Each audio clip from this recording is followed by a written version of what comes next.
Amada familia, bendiciones. Vamos a hoy tener nuestra clase asincrónica. Vamos a hablar acerca de la unidad 3. La iniciamos hoy y para eso vamos a empezar orando. Amado Dios, gracias Señor.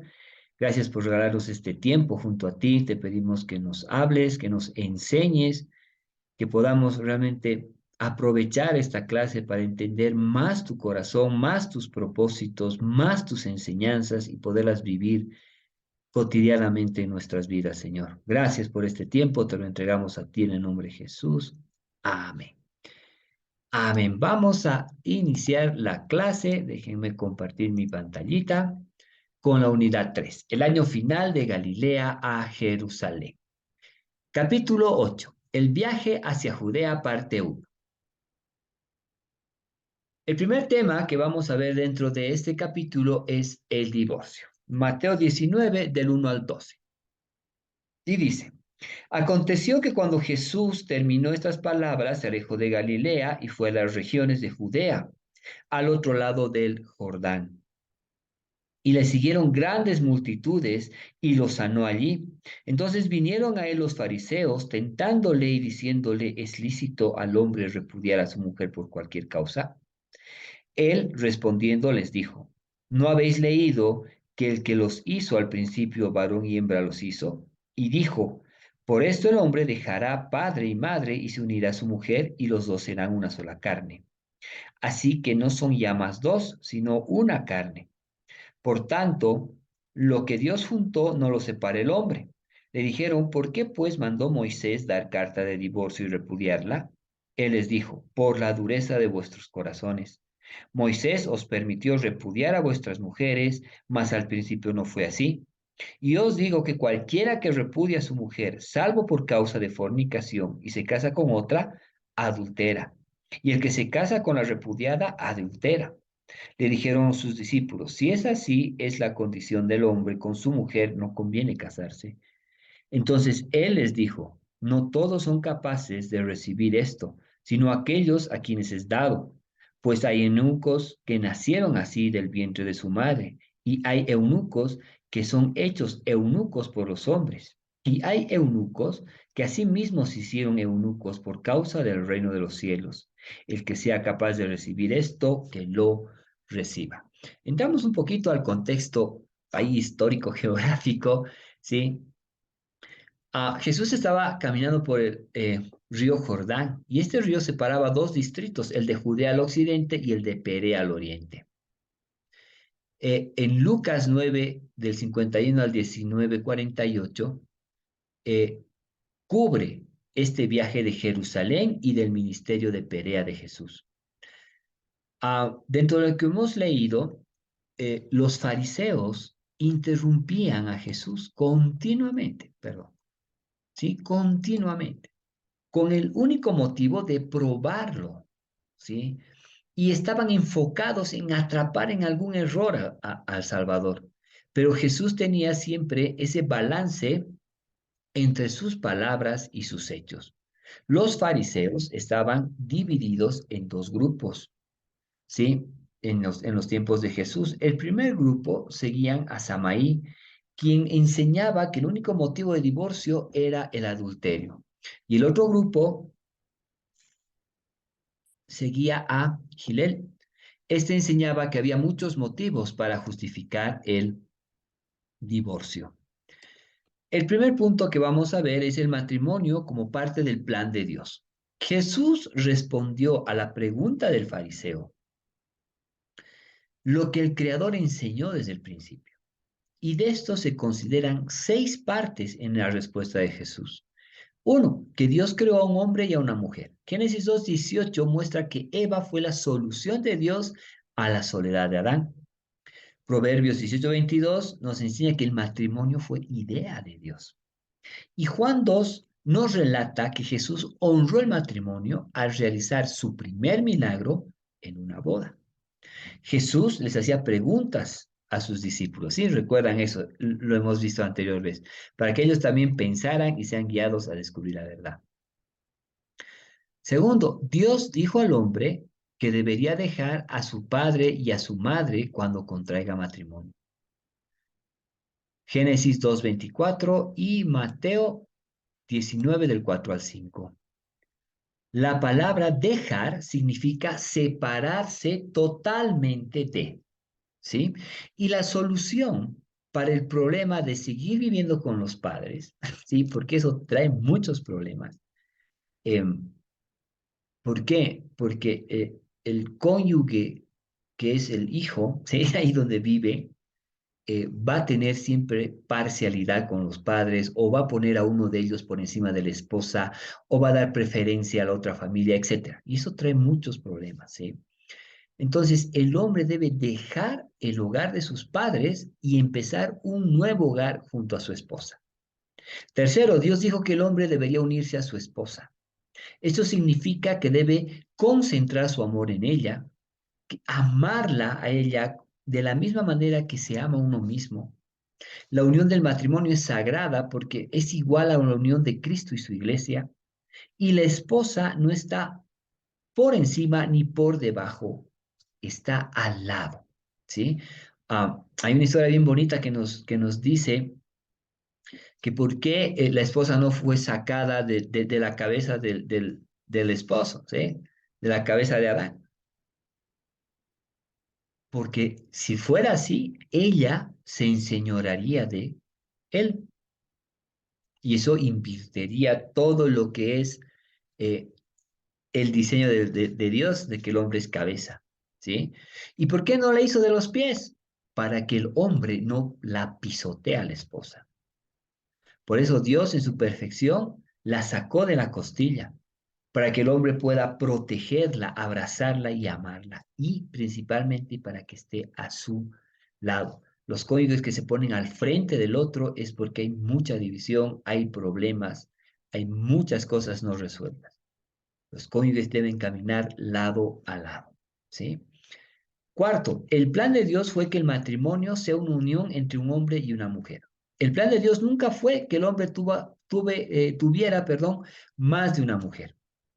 Por ejemplo, Lamec, ¿sí? Él fue el primer polígamo en la Biblia, pero este era un hombre vil que cometió adulterio y homicidio. O sea, no era alguien ungido que el Señor le permitió, no, era alguien vil.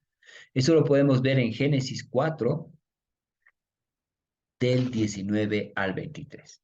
Y también cualquier religión que enseñe una práctica normal de poligamia es una religión falsa. Quinto, el plan de Dios fue el matrimonio, que el matrimonio sea una unión física.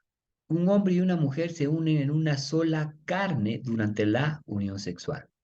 Dios quiere que el marido y su esposa disfruten juntos de la relación sexual. Primera de Corintios 7:4.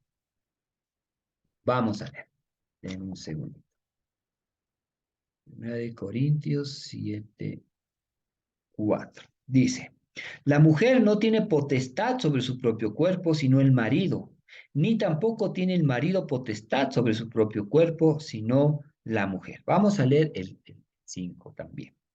No os neguéis el uno al otro, a no ser por algún tiempo de mutuo consentimiento, para ocuparos sosegadamente en la oración, y volver a juntarnos el uno, para que no os tiente Satanás a causa de vuestra incontinencia. ¡Wow! ¡Qué tremendo! Dios quiere que el marido y su esposa disfruten juntos de la relación sexual. Dios prohíbe que uno de los cónyuges comparta su cuerpo con otra persona fuera del matrimonio. Primera de Corintios 6:13. Dice, las viandas para el vientre y el vientre para las viandas, pero tanto al uno como a las otras destruirá Dios, pero el cuerpo no es para la fornicación, sino para el Señor y el Señor para el cuerpo. Wow. Sexto, el plan de Dios fue que el matrimonio dure toda la vida. La muerte es lo único que debe romper el matrimonio. Romanos 7, del 2 al 3. Y el matrimonio une al hombre con su esposa para toda la vida. ¿Sí? El punto B, acerca del divorcio. El divorcio dice que es el resultado de un corazón endurecido. El pecado en realidad es la causa para que el corazón se endurezca, para la dureza del corazón. El divorcio es el resultado del pecado que entró al mundo y endureció los corazones, los que no permiten tener el entendimiento correcto acerca del matrimonio y del divorcio en sí.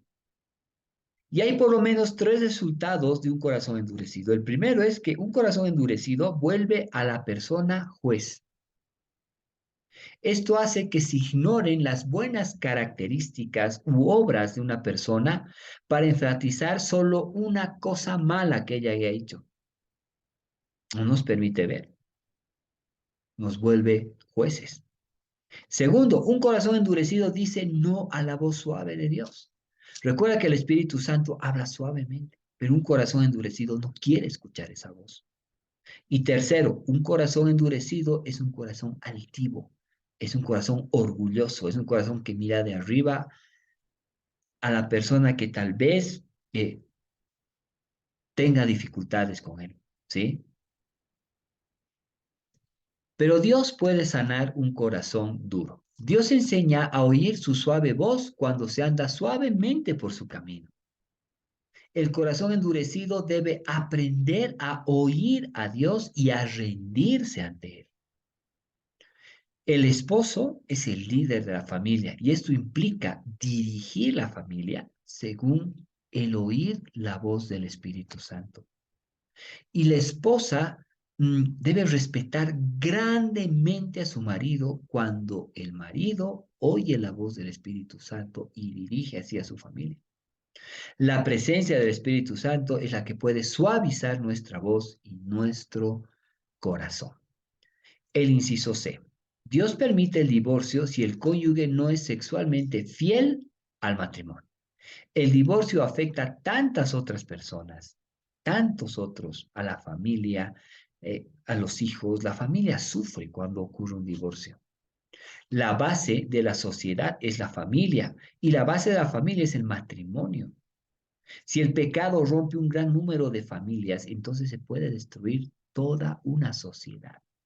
Y en este tiempo estamos viendo la cantidad de divorcios que se generan, incluyendo en matrimonios cristianos, y se va destruyendo. Los pecados sexuales son el único motivo por el cual Dios permite el divorcio. Dios condena toda relación sexual que esté fuera de la unión entre el marido y la mujer dentro del matrimonio, ¿sí? Se debe evitar el divorcio. ¿Saben, amados? Aún si hubiera habido adulterio, Dios nos ha enseñado a perdonar. Es más, nos manda a perdonar. Es difícil recuperar la confianza de una persona infiel, ¿sí? Cuando alguien te falla, cuando alguien, a lo menos en esta área, te es infiel. Pero por la gracia de Dios se puede lograr ese perdón. Amén. Inciso D. Dios debe dar una gracia especial al que decide vivir una vida de soltero. Jesús sabía que la voluntad de Dios, perdón,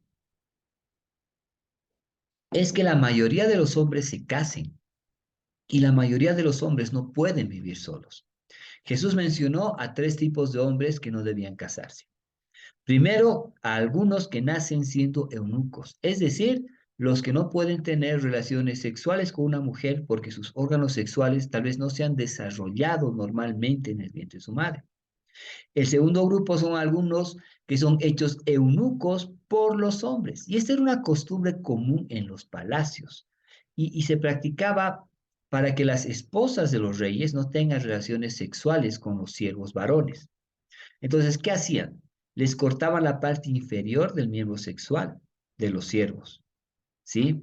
Y estos así podían evitar el matrimonio. Tercero, algunos quizás escojan no casarse. Existe un grupo pequeño de hombres y mujeres que reciben una gracia especial, un don especial de parte de Dios para permanecer solteros. Ejemplos bíblicos, Pablo y Bernabé. ¿Sí? Algunos grupos eclesiásticos erran al no permitir que sus pastores o líderes se casen. Esto no es bíblico. Si no están dentro de estos tres grupos, especialmente en el tercero, ¿sí? Que es un don especial. Recuerda que la voluntad de Dios es que la mayoría de los hombres se casen, pero da este don especial, así como le dio a Pablo, a Bernabé y a otros más. Y Pablo advierte sobre estos que prohíben casarse. Eso te animo a que leas en 1 Timoteo 4:3. Conclusión, el divorcio es un pecado, ya que va en contra del plan de Dios, que es la unión matrimonial entre un hombre y una mujer, y que sea para toda la vida. Dios odia el divorcio, pero Él perdona a los que se divorcian por causa de un corazón endurecido y luego se arrepiente. Qué grande es la misericordia del Señor. Amén. Vamos a entrar a una parábola que la conocemos muy bien, ¿sí? Que es el buen samaritano. Lucas 10 del 25 al 37. Bueno, en estos capítulos, ¿sí? El material que vamos a ver proviene del libro de Lucas, ¿sí? El Evangelio de Lucas es considerado como el Evangelio del pecador. Esto porque Lucas enfatiza el amor de Jesucristo por los perdidos. Y también otros autores lo consideran el Evangelio de la oración, ¿sí? Porque también refleja Lucas el poder de la oración. La parábola del buen samaritano se halla solamente en el libro de Lucas, ¿sí? Vamos a ver las dos intenciones del intérprete de la ley que vino a Jesús, ¿sí? Primero, él quiso nuevamente, los fariseos eran tremendos, probar a Jesús preguntando, ¿haciendo qué cosa heredaré la vida eterna? Y esta es una pregunta muy importante, porque muchos otros le preguntaron a Jesús lo mismo, o hicieron esta pregunta a otros. Por ejemplo, Hechos 2 del 37 al 38, la multitud le preguntó esto a Pedro. En Mateo 19:16, el joven rico le preguntó esto a Jesús. En Hechos 19 del 30 del 31, el carcelero de Filipos igual le preguntó a Pablo. Y estos preguntaron con sinceridad cómo podrían alcanzar la vida eterna. Pero, cambio, el maestro de la ley de esta parábola no era sincero, solo quería probar a Jesús. Y Jesús le habló solamente con la ley. Segundo, este maestro quiso justificarse a sí mismo ante Jesús. Y Jesús le dijo los dos más grandes mandamientos, ¿sí? El maestro no quiso seguir a Jesús, solo quería probarlo y justificarse. Es por eso que también le preguntó, ¿quién es mi prójimo? Esa fue su pregunta de justificarse. Y aquí les dejo una tareita, ¿sí? Una tareita así cortita que va a ser parte de eh, va a ser parte de la calificación de presente, ¿sí? De haber asistido a esta clase, y es cuáles son, cuáles son los dos más grandes mandamientos. Los dos más grandes mandamientos, ¿sí? ¿Y dónde están? ¿Y en qué versículos están? ¿En qué versículos están? Ahí, chanchullo, hay uno en el Antiguo Testamento y hay otro en el Nuevo Testamento. ¿Sí? Muy bien. Excelente. Jesús enseñó con la parábola del buen samaritano quién es nuestro prójimo y a quién se debe amar. ¿Sí? Cómo nos amamos a nosotros mismos. Y vamos a ver tres actitudes que la persona puede tener hacia los otros. La primera, inciso A, la actitud de los ladrones. ¿Qué decían estos? Lo que es tuyo es mío y te lo quito.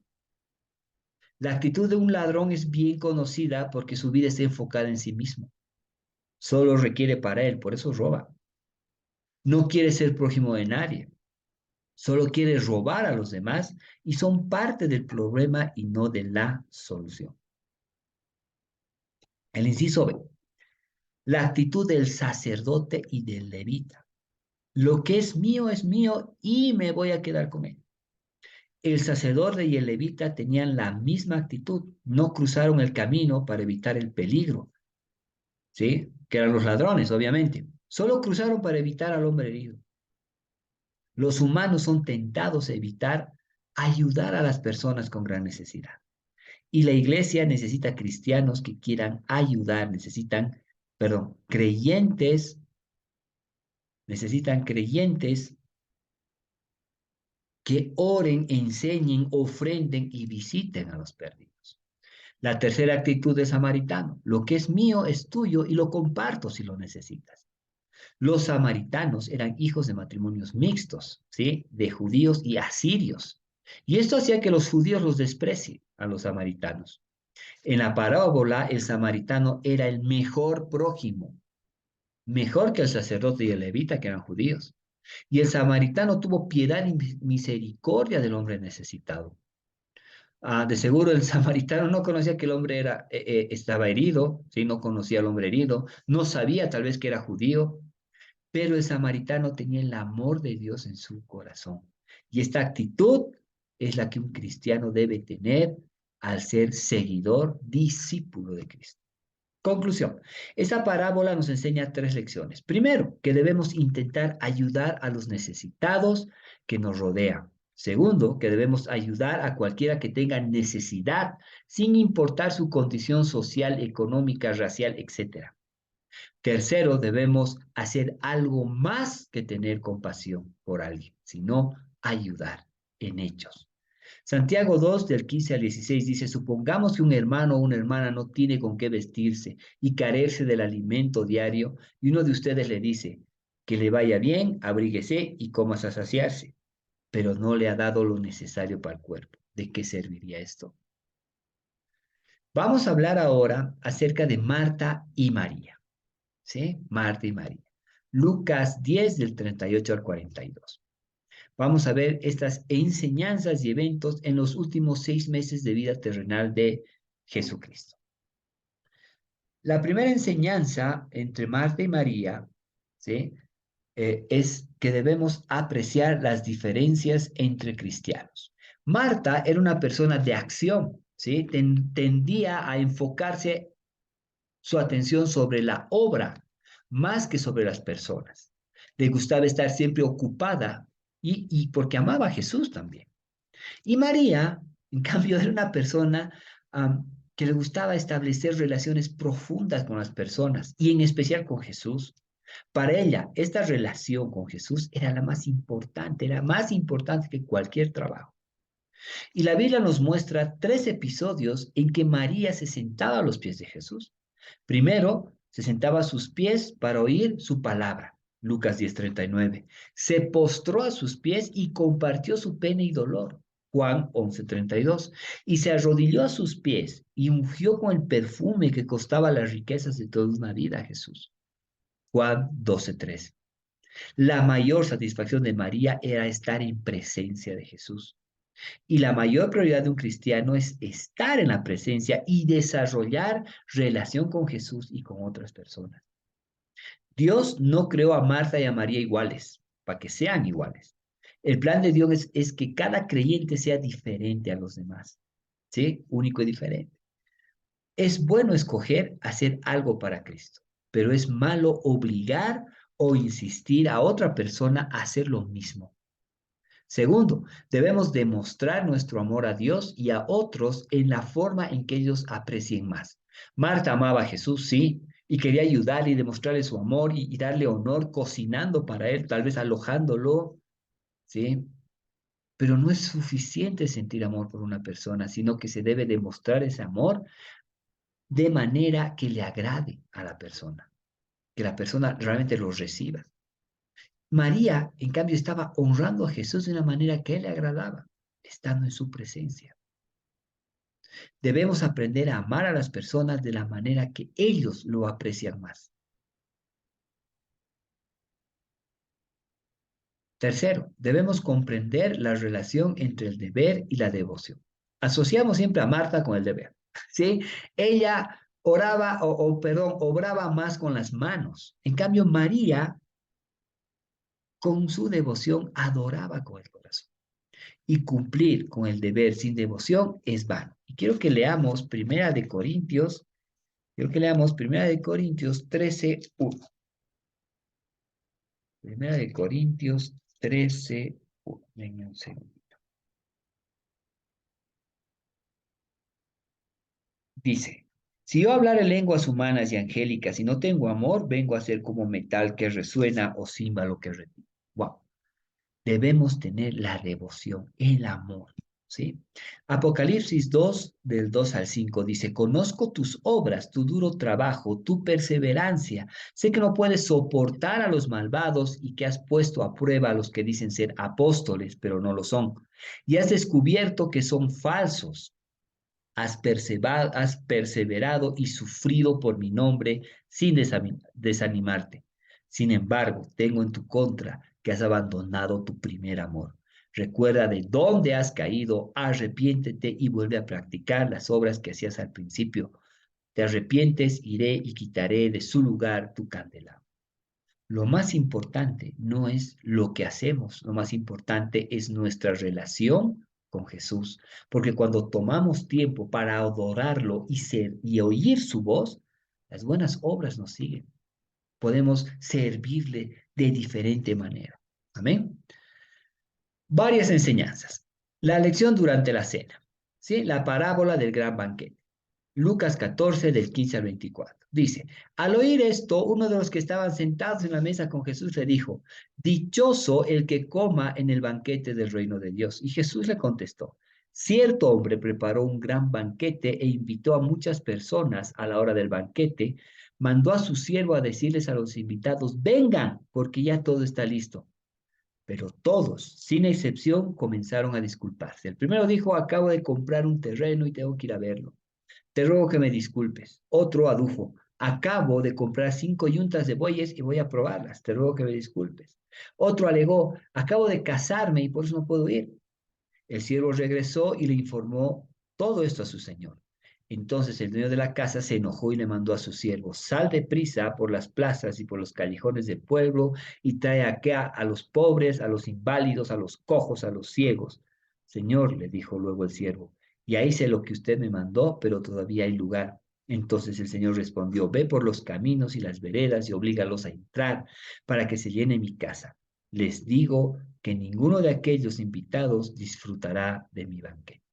En esa parábola, donde muchos fueron invitados y todos pusieron pretextos para no asistir a esta boda, solo existe una explicación. No les gustaba el anfitrión. Y al leer vemos estas tres excusas. Primera, que tenían que ver con posesiones, mi terreno, ¿cierto? Segunda, con los negocios, tengo que ir a probar la ayuda. Y tercera, con las relaciones personales, me casé.